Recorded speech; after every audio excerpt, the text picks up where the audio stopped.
জীবনে যদি চেষ্টা, পরিশ্রম আর ধৈর্য এই তিনটি জিনিস থাকে তাহলে যে কোনো পরিস্থিতিতে জীবনে সফলতা আসবে। হ্যালো ফ্রেন্ডস, বাংলাদেশি ব্লগার তৃপ্তি চ্যানেলে সবাইকে আরও একবার স্বাগত জানিয়ে শুরু করছি নতুন একটি ভিডিও। আমি তৃপ্তি আছি আপনাদের সঙ্গে বগুড়া থেকে।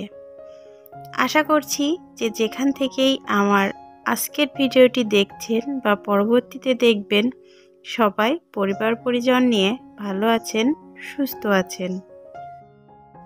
ভিডিওর শুরুতেই সবার কাছে রিকোয়েস্ট, কে কোথা থেকে দেখছেন প্লিজ ছোট্ট কমেন্টের মাধ্যমে জানাবেন।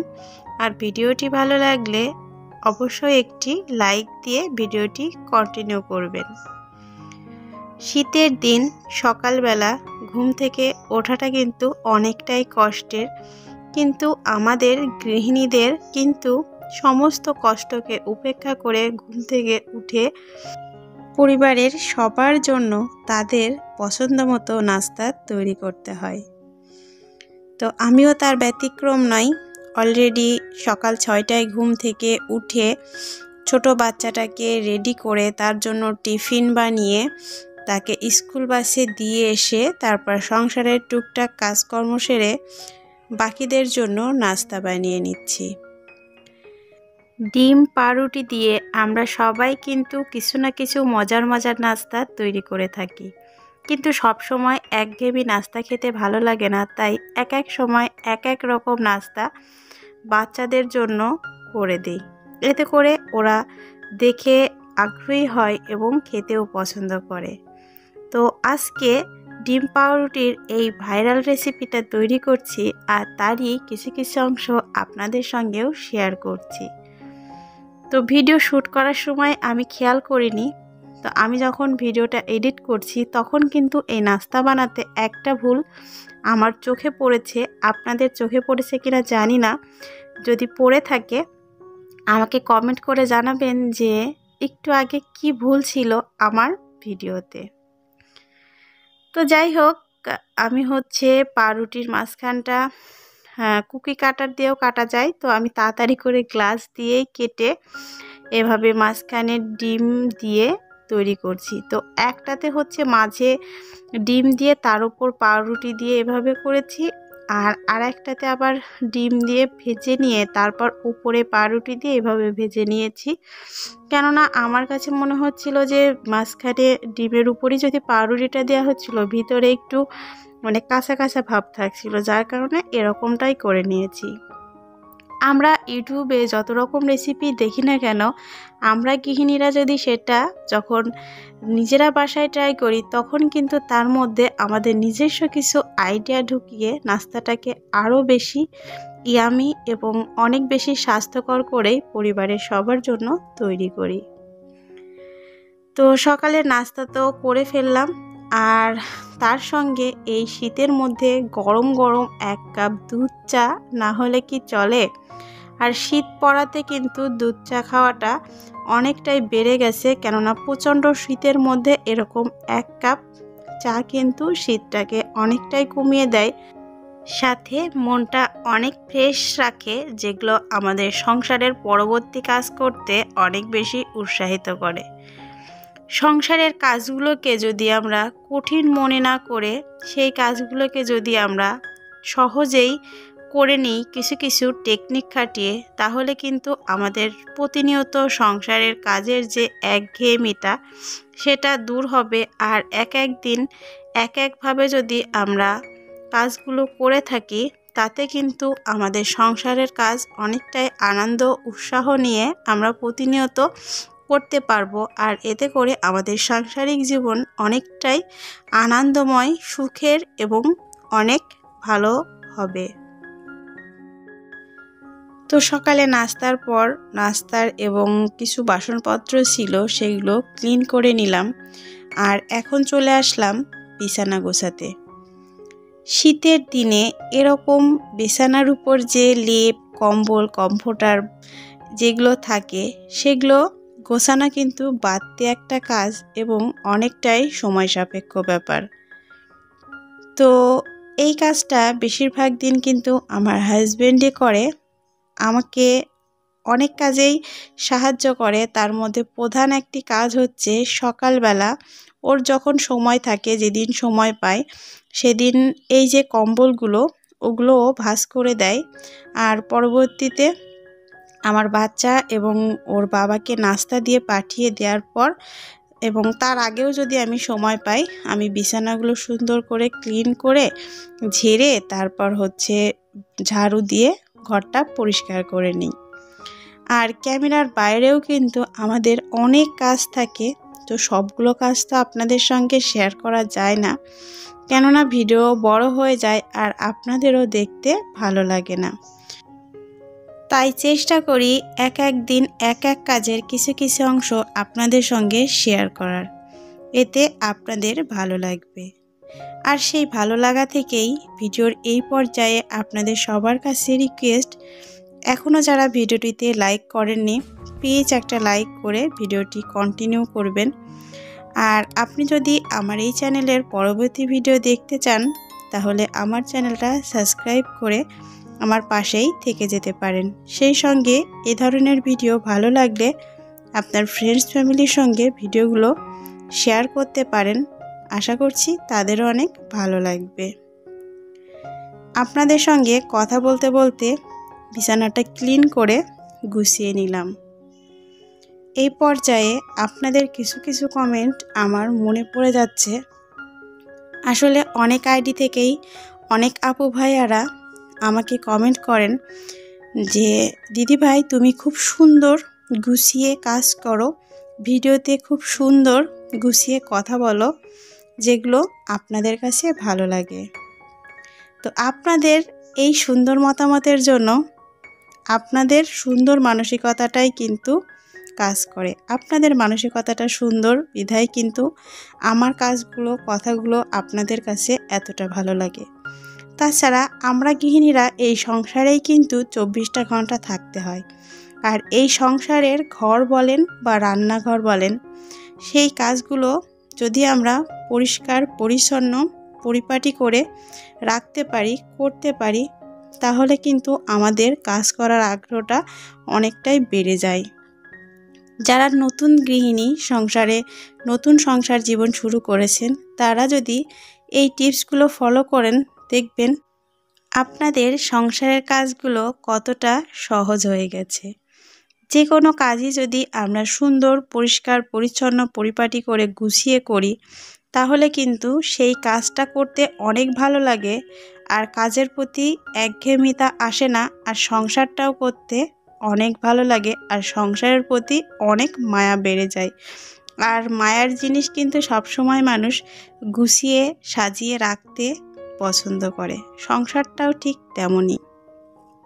আর জানেন তো, আমি যখন এই কাজগুলো গুছিয়ে করি তখন আমার সংসার জীবনের প্রথম দিককার কথাগুলো খুব মনে হয়। তখন আমার কাছে এই সব কাজ করা স্বপ্নের মতো ছিল, মনে হতো কিভাবে সম্ভব, এরা কিভাবে এত সুন্দর করে গুছিয়ে এত সুন্দর কাজ করে, এভাবে সংসার করে। আর এখন আমি আমার বাচ্চা কাচ্চা পরিবার সব কিছু সামলিয়ে যখন এভাবে সুন্দরভাবে গুছিয়ে সংসারটা করি এবং কাজগুলো করি, তখন কিন্তু মনের কাছে অনেক ভালো লাগা কাজ করে। আর এই ভালো লাগা থেকেই কিন্তু সংসারের এতগুলো বছর এভাবে হাসি মুখে পার করেছি। আশা রাখছি যতদিন বাঁচব এভাবেই, এমনকি এর থেকে গুছিয়ে বাকি সংসার জীবনটাও হাসি মুখে পার করব। আর আমি বেডরুমটা গোছাতে গোছাতে অর্চিতা স্কুল থেকে এসে গেছে, আপনারা হয়তো ভিডিওতে দেখতে পেয়েছেন একটু আগে। তো ওরই ড্রেসগুলো খুলে দিচ্ছি, দিয়ে তারপর হচ্ছে নাস্তা দিব ওকে। সকালে হালকা পাতলা নুডলস বা পাউরুটির যে কোনো নাস্তা দিই, এটা হচ্ছে ওরা 9টা সাড়ে 9টার দিকে টিফিন হয়, তখন একটু খায়। আর ছোট বাচ্চা তো সেভাবে হাত দিয়ে এখনও খেতে পারে না। তো বাসায় আসার পর ওর জন্য হচ্ছে একটু পরোটা আর আলু ভাজি করেছিলাম, সেটাই হচ্ছে এখন ওকে দিয়ে দেব। আবার কোনো দিন একটু আলু সেদ্ধ, ভাত, ডিম ভাজি এগুলোও করে রাখি, কারণ এই টাইমটাতে একটু ভালোভাবে খাইয়ে চান করিয়ে দিলে তারপরও হচ্ছে একটু খেলা করে বা হোমওয়ার্কগুলো করে, কিংবা কোনো দিন ঘুমাই, যেহেতু অনেক সকালে ঘুম থেকে উঠতে হয়, সকাল 6:15টার দিকে ওকে তুলি, কোনো দিন 6:30টাও বেজে যায়। তো বড়দের কাছে যেটা অনেক কষ্টসাধ্য সেটা ছোটরা হয়ে করে। তো আমার কাছে না এই যে আমাদের স্কুলের ছোট বাচ্চাদের মর্নিং শিফটের যে স্কুলগুলো হয়, এটা মনে হয় কি যে বাচ্চাদের উপর একটি মেন্টাল টর্চার। কেননা যখন আমরা ঘুম থেকে উঠি বাইরে কিন্তু অনেক অন্ধকার থাকে, আর এত কুয়াশা ঠান্ডা, চারিদিকে কিছু দেখা যায় না। আর এই ঠান্ডার মধ্যে কিন্তু বাচ্চাদেরকে রেডি করিয়ে তুলে স্কুলে পাঠানো, নিয়ে যাওয়াটা তাদের উপর একটা মেন্টাল টর্চার বলেই মনে হয়। কিন্তু কি করার, আমাদের এটাই নিয়ম আর কি। 2 শিফটের স্কুলগুলো ডে শিফট, মর্নিং শিফট, বাচ্চাদের মর্নিং শিফটে রাখে। তো আপনারা আমার সঙ্গে সহমত কিনা এই কথাতে প্লিজ একটা ছোট্ট কমেন্টের মাধ্যমে জানাবেন। তো আদার্স যে কাজকর্মগুলো সেরে তারপর হচ্ছে এই যে গাছের একটু পরিচর্যা করছি, কেননা আজকে দুপুরবেলা ওভাবে রান্নার চাপ নেই। প্রতিদিন সেভাবে রান্নার চাপ রাখি না, একদিন যদি একটু বেশি করে রান্না করি আর যদি সেই খাবারগুলো একটু থেকে যায়, পরের দিন হচ্ছে একটু ভাত, তার সঙ্গে আলু সেদ্ধ বা কখনো ডিম ভাজি করে নিই, আর ওগুলো দিয়েই খেয়ে নিই। আর সেদিন হচ্ছে ওর বাবা তো বাসি খাবার খায় না, যদি বলে যে আমি আজকে বাইরে খেয়ে নেব, তো আমি আর বাচ্চারা এগুলো দিয়েই কিন্তু করে নিই। আর তার ফাঁকে ফাঁকে রান্না ছাড়াও কিন্তু আমাদের সংসারের অনেক কাজ থাকে, সেগুলো করে নিই। তো গাছ দেখতে যেমন ভালো লাগে, গাছ দিয়ে ঘর সাজালে যেমন ভালো লাগে, এই গাছের পিছনেও কিন্তু পরিচর্যা করতে হয়, অনেকটা সময় লাগে। তো প্রতিদিন তো সেভাবে সময় করে উঠতে পারি না, তো আজকে একটু গাছের যত্ন নিয়ে নিলাম। আর চুলাটা অনেক দিন ধরেই রান্না করছি, বার্নারগুলো অপরিষ্কার, কালি পড়ে আর কি একটু। তো ভাবলাম আজকে ঘরোয়াভাবে বার্নার পরিষ্কার করে নিই, আর সেটা আপনাদের সঙ্গে একটু শেয়ার করি। যাদের চুলায় কালি পড়ে আপনারা অনেক উপকার পাবেন এই টিপসটি ফলো করলে।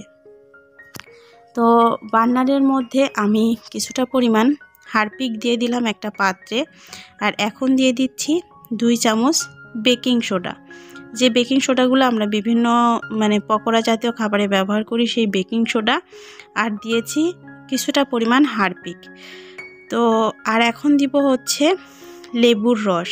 হারপিক, লেবুর রস আর বেকিং সোডা, এই তিনটার যে স্ট্রং যে কার্যকারিতা, সেটাতেই কিন্তু অনেক ক্লিন হয়ে যাবে। তো এগুলো দিয়ে আমি হচ্ছে 2 থেকে আড়াই ঘন্টা রেখে দেব। আপনাদের হাতে যদি সময় থাকে আপনারা আরও বেশিক্ষণ রাখতে পারেন। সব থেকে ভালো হয় রাত্রে ঘুমানোর আগে এভাবে রেখে তারপর সকালে পরিষ্কার করে নেওয়া, কারণ সারা রাত রান্নারও তেমন চাপ থাকে না।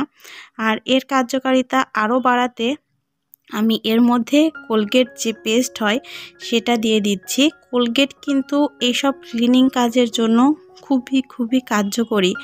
তো এভাবে আমি হচ্ছে রেখে তার মধ্যে একদম ফুটন্ত গরম জল দিয়ে খুব ভালোভাবে এটা রেখে দেব।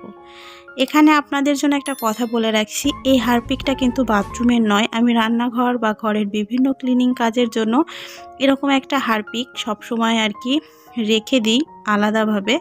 তো সেটা দিয়েই কিন্তু আমি এই ক্লিনিং কাজগুলো করে থাকি। তো আমার যেহেতু একটা টিপসের চ্যানেল আছে, সেই টিপসের চ্যানেলে এরকম কিন্তু বিভিন্ন জিনিস ক্লিন করতে কাজে লাগে।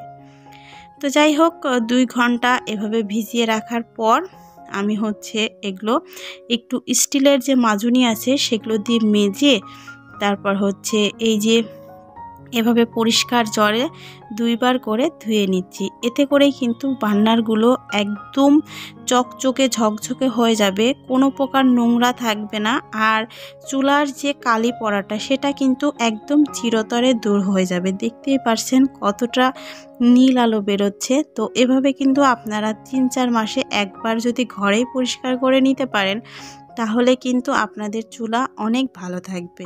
আশা করছি টিপসটি ভালো লেগেছে। এই টিপসটি ভালো লাগলে অন্ততপক্ষে এই টিপসের জন্য হলেও আপনারা একটা লাইক দিতে কিন্তু ভুলবেন না। আর আমি এখানে রান্নার জন্য কিছু মশলা করে নিচ্ছি। তো আমি বেশিরভাগ সময় কিন্তু পাটাতে কাউকে দিয়ে বেটে রেখে দিই।